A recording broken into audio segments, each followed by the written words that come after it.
Damos inicio a la edición de esta semana de su programa Síntesis.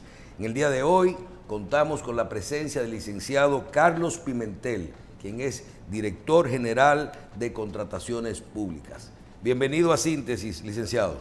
Muchas gracias por la invitación, un placer estar aquí y poder conversar de temas de interés para el país. Bien, licenciado, le vamos a confesar que nuestro programa desde hace años siempre ha sido, ha tratado con el tema de las compras públicas y algunos temas que tienen que ver con la economía, de ser bastante profundo y de tratar los temas con la mayor objetividad posible para que la gente entienda no solo los sectores interesados que con las compras y contrataciones. Claro. Lo menciono porque usted sabe que estamos viviendo una época de una transición, un cambio de gobierno con una ley y que toda la ciudadanía está muy con mucho interés de conocer de estos temas. Claro. Bien, le agradecemos su presencia en el día de hoy. La ley de contrataciones públicas. Se crea la ley de contrataciones públicas y esa ley genera un reglamento y una oficina que usted dirige hoy, que es la encargada de que las instituciones que están debajo de esa ley cumplan esa ley de compras y contrataciones. Hasta ahí estamos bastante claros. ¿Qué ha ocurrido? ¿Qué ha ocurrido? Vamos a comenzar por ahí. Que siendo la misma ley que existe desde antes y ahora, a uno le dicen, por ejemplo, en la calle, la administración de Carlos Pimentel falla. La gente tal vez no entiende lo que es fallar. Dice, cuando una empresa impugna un proceso, tal vez no recibe la respuesta a esa impugnación a tiempo. ¿Qué usted ha hecho con las reclamaciones que encuentra en su oficina? ¿Usted ha cambiado el proceso para depurarla más rápido? ¿O qué está haciendo para dar esa respuesta eficiente que necesitan las instituciones? Bueno, lo primero que agradezco la introducción y me parece que desde los medios de comunicación se puede hacer una contribución importante para que la ciudadanía y los actores que interactúan con el sistema de contratación puedan tener la debida información con la debida objetividad que le permita participar, que le permita conocer y que le permita aportar para fortalecer el sistema de contrataciones públicas. El sistema de contrataciones públicas es fundamental para cualquier Estado. Las instituciones, para poder cumplir su rol y sus funciones, obligatoriamente tienen que contratar bienes, servicios y obras. Y por eso el 32% del presupuesto general de la Nación está dedicado a las contrataciones públicas. Quiere decir que es importante que no solo los actores vinculados al sistema de contratación, entiéndase, unidades de compra, proveedores, empresarios, MIPYME, conozcan el funcionamiento del sistema, sino que es importante que la ciudadanía conozca cómo los entes del Estado deben comprar y cómo los entes del Estado deben comprar bien y cómo las entidades del Estado deben hacer uso correcto de los fondos públicos y cómo debe funcionar el sistema. Entonces, con relación al funcionamiento del sistema, todavía es necesario en el país seguir divulgando información que permita la comprensión clara y sencilla, cómo se compra, cómo se debe comprar y cuáles son los instrumentos o recursos que están en manos de la población o de los proveedores para garantizar el efectivo cumplimiento de la ley. Cuando se realiza un proceso en una entidad pública de contratación de bien, servicio, bajo cualquiera de las modalidades, que es muy importante decirlo, la ley de compra tiene distintas modalidades. En el imaginario de la gente solamente se habla de la licitación, pero hay licitaciones nacionales, comparaciones de precios, sorteo de obra, compras menores, compra debajo del umbral. Entonces, cuando un conjunto de oferentes participa en un proceso y entiende que se ha violentado la normativa, que se han violentado sus derechos, lo primero que tiene como vía es una impugnación del proceso. Pero la impugnación se hace en el propio ente contratante.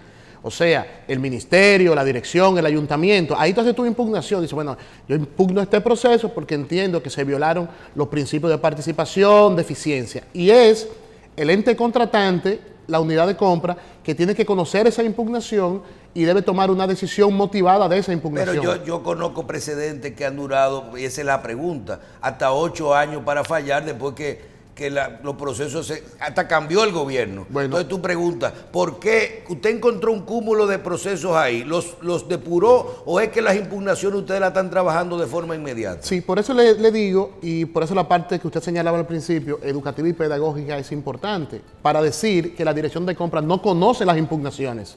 Las impugnaciones lo conoce el ente contratante. ¿Qué conoce la dirección de compra y contratación? Los recursos jerárquicos. ¿Qué son los recursos jerárquicos? Las medidas que luego de una decisión, una resolución que adopte la ente contratante, si se mantiene el conflicto, pues conocemos recursos jerárquicos, conocemos medidas cautelares y conocemos solicitudes de investigación o podemos apoderarnos de oficio. Ahora bien, ¿qué nosotros encontramos? El 17 de agosto nosotros encontramos los archivos de la Dirección General de Contrataciones Públicas cargados de decisiones pendientes de adoptar. Más de 200 casos pendientes de decisión. Casos del 2015, del 2016, del 2017, del 2018, del 2019. Nuestro compromiso con el país desde el primer día fue limpiar los archivos de la Dirección General de Compra y Contrataciones. Porque la administración pública nunca puede hacer silencio. La administración pública siempre debe tomar decisiones a solicitud de partes o por interés propio. Y si no toman decisiones, entonces no elevan recursos y se pierde el proceso. Pero las entidades públicas, como es la Dirección de Compra y Contrataciones, nunca debe hacer silencio. Al día de hoy, yo debo decir que nosotros hemos limpiado los archivos de la Dirección de Compra y Contrataciones. De todo lo encontrado, nosotros hemos tomado más de 215 decisiones. Decisiones, en algunos casos, anulando procesos, como fue la anulación del proceso irregular e ilícito que se hizo en el país para entregar, bajo una modalidad de un supuesto alquiler, entregar en concesión el Teatro Agua y Luz hasta el 2044. Nosotros anulamos el proceso que entregaba bajo una modalidad de alquiler, pero que en realidad era una concesión, el Hotel Nueva Suiza de Constanza. Nosotros anulamos el proceso de contratación del Hospital Luis Eduardo Aybar. Es cierto lo que usted señala. Algunos de estos casos que conocimos no tienen objeto, porque pasó el momento, porque pasó el tiempo, porque hubo una contratación ilícita y se pagaron contratos. Ahora, ¿qué nosotros hemos hecho también? Pero usted espérese, licenciado, usted lo que está diciendo entonces, que una decisión tardía, bueno, a lo mejor no sirve de nada, pero usted lo que está diciendo es que una decisión de esos casos puede crear un precedente o una jurisprudencia. Es correcto. Y nosotros decidimos limpiar los archivos precisamente y conocer todos los casos, aunque tuvieran o no objeto, porque para fortalecer el sistema de contrataciones públicas tenemos que generar precedentes, porque los precedentes se van a convertir en políticas públicas de contrataciones. Ahora bien, ¿qué hemos hecho también? Que nosotros nos encontramos que muchos de estos casos estaban en el borde de lo administrativo y de lo penal, y nosotros no tenemos competencia y funciones para conocer aspectos de tipo penal, pero nosotros sí tenemos la facultad de remitir a los órganos responsables y hemos entregado al Ministerio Público 5 informes para que puedan profundizar desde la perspectiva penal con relación a las investigaciones, y a la Cámara de Cuentas le hemos enviado otros. Claro, estamos esperando una nueva Cámara de Cuentas que pueda atender los informes que hemos remitido también y fortalecer ese rol de investigación, de sanción y de coordinación entre los entes públicos. Bien, yo recuerdo cuando nosotros entrevistábamos, que lo hicimos en más de 10 ocasiones, a la anterior incumbente de compras y contrataciones, que nosotros llevamos el proceso desde su inicio a cómo iba caminando. La evolución del proceso, la ley de compras, el irla montando en las instituciones. Me acuerdo que en un momento dado hasta se le asignaban colores a las instituciones que iban subiendo en el grado de cómo aplicaban la ley de contrataciones, o sea, premios. Pero tú decías, no fue una ni dos veces que yo le pregunté al incumbente y le decía, pero ven acá. Entonces, una institución que aplica toda la ley al pie de la letra, se saca un 100, y una que está en un 70%, o sea que de 10 procesos nada más aplicó la ley en 7, su único problema es una puntuación. Hábleme de sanciones, de penalidades, de a dónde está porque si no la ley no tiene función, porque el funcionario no tiene una razón por la cual coger su institución, por la que tiene mandato de trabajar y decir, yo tengo que aplicar la ley porque si no me va a pasar esto. Totalmente. ¿Qué pasó en el país? ¿O es que la ley no contemplaba la obligación de cumplir la ley de compra y contrataciones? Toda ley es un cumplimiento obligatorio. Ahora, ¿qué pasó? Cuando se aprueba la ley 340 en el 2006, 6 meses después la modificaron, aprobando la ley 449, y dentro de los cambios que hicieron fue que le quitaron las garras a la ley y redujeron a su mínima expresión las posibilidades y el sistema de sanción y de consecuencias. La ley de compra y contrataciones, y lo expresó muy claro el informe de la Comisión de Punta Catalina, muy claramente dijo, esto es una ley que parece un enunciado de buenas intenciones, pero que con relación al régimen de sanción... Esa es la ley que está vigente. Esa es la ley que está vigente, pero esa es la ley que estamos modificando y que al día de hoy tenemos ya un... ¿Se va a modificar la ley de compra y contratación? Se va a modificar, estamos trabajando en eso. De hecho, al día de hoy, nosotros ya tenemos un anteproyecto listo y regresando de Semana Santa, estamos entregando al Poder Ejecutivo el borrador de anteproyecto para que sea conocido por la consultoría jurídica y pueda ser remitido al Congreso para que se convierta en un proyecto de ley. Y dentro de las disposiciones que estamos adoptando y sugiriendo en este anteproyecto, son 2 cosas fundamentales. Primero, fortalecer los mecanismos de transparencia, control y sanción, sanciones administrativas y sanciones de tipo penal. Tiene que tener la ley nuestra. Eso va a ser importante, pero hay un componente que es fundamental, que muchas veces el imaginario de la sociedad no incluye en el tema de compra y contrataciones y nos quedamos en el tema de transparencia y corrupción, que es importante, es fundamental por la historia de corrupción en la República Dominicana en función de las contrataciones, pero también necesitamos una ley que sea eficiente. Entonces, la nueva ley tiene que fortalecer los mecanismos de sanción, la nueva ley tiene que fortalecer el órgano rector, la nueva ley también tiene que permitir mayor participación de los pequeños, los medianos empresarios de la República Dominicana. La nueva ley tiene porque, por ejemplo, las cuotas no se cumplen y no pasa nada.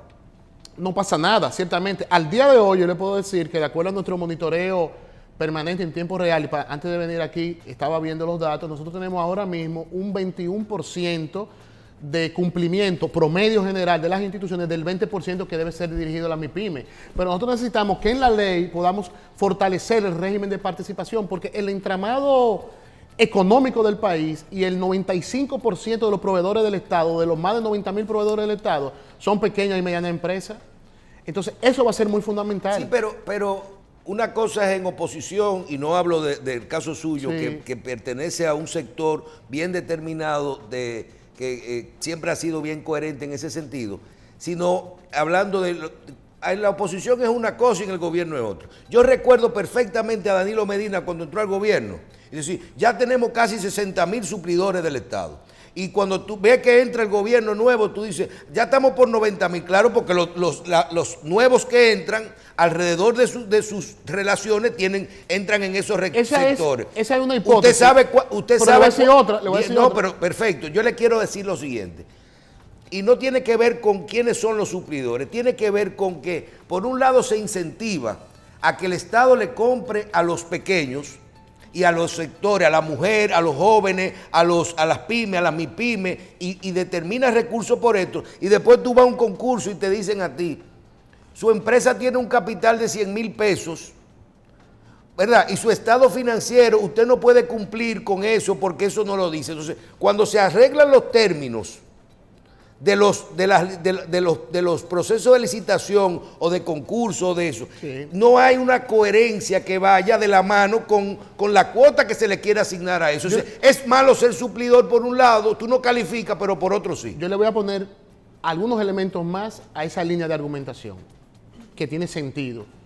Lo primero es que la cantidad de proveedores del Estado, 60,000, 90,000, 100,000, no es un indicador de éxito. Porque yo le voy a decir lo que hemos identificado ahora también.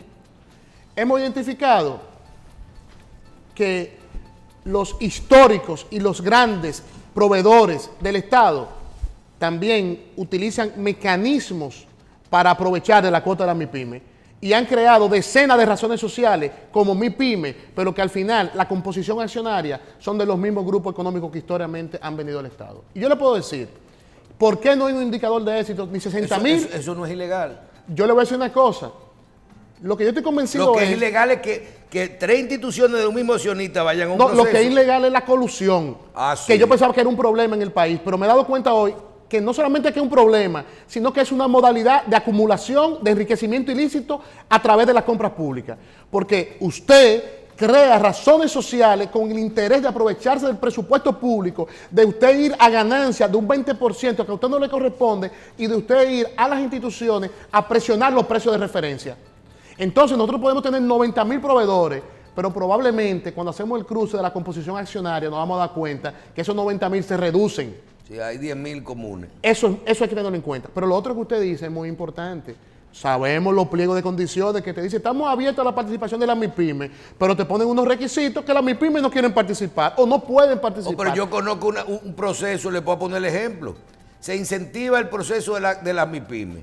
Y una empresa que se constituyó en el año 2019, pero que no comenzó a operar organizada por el tema de la pandemia, ¿verdad?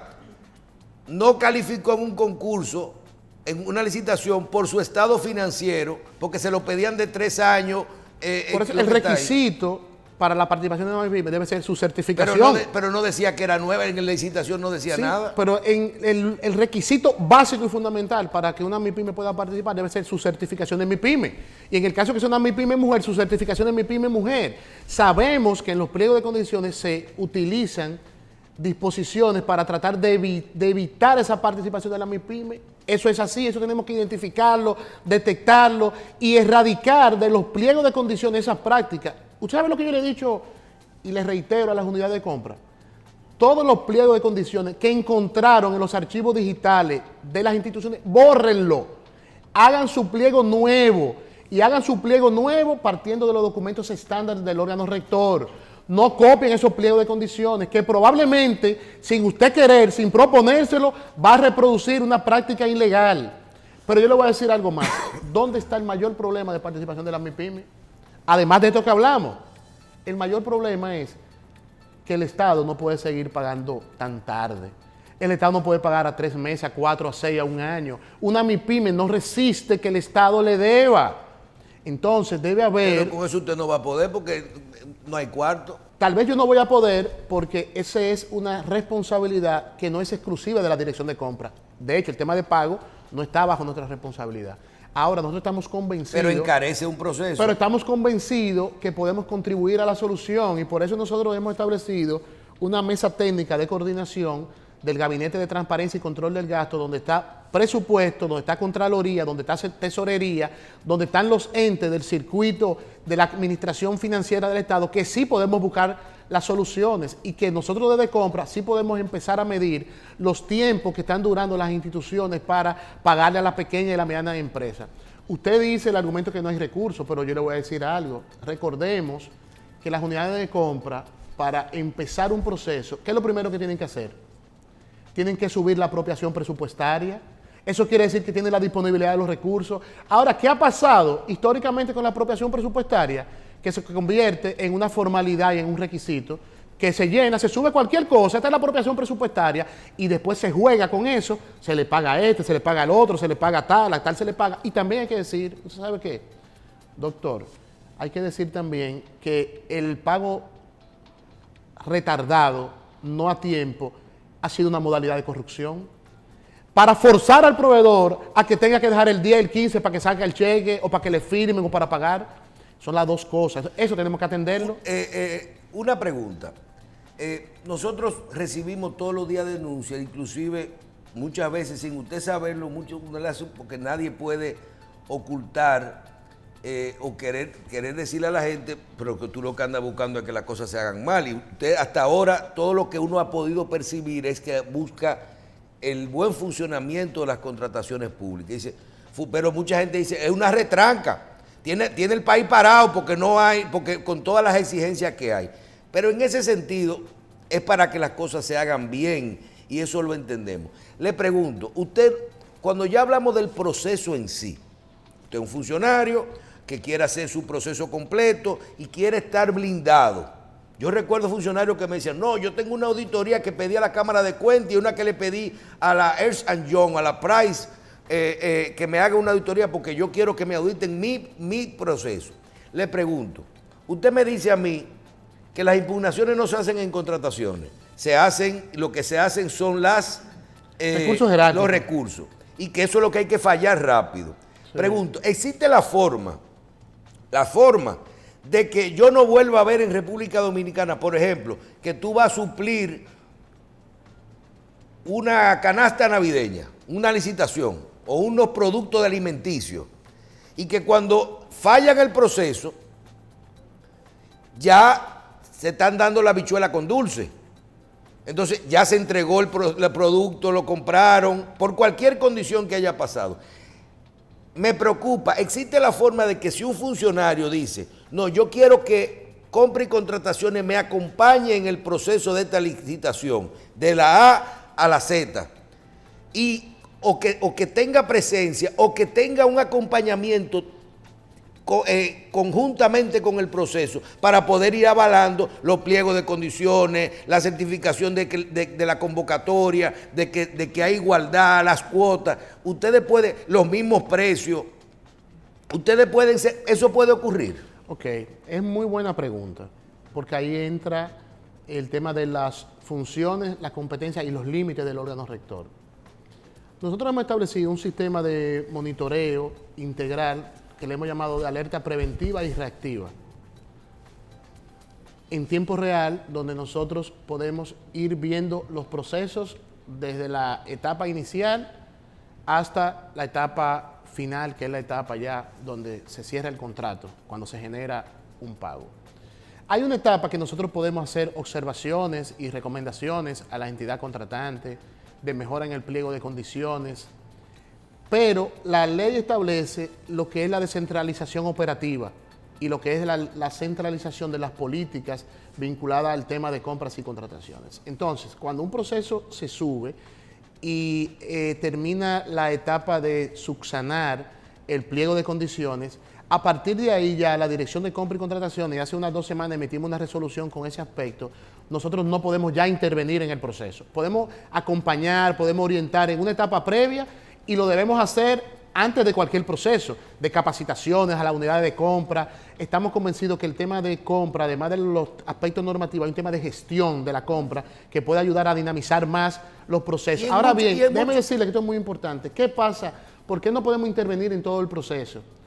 Porque nosotros, si ese proceso es impugnado y ese proceso va a un recurso jerárquico, nosotros lo tenemos que conocer. Entonces nosotros no podemos ser parte del proceso porque nos coloca en un conflicto de interés.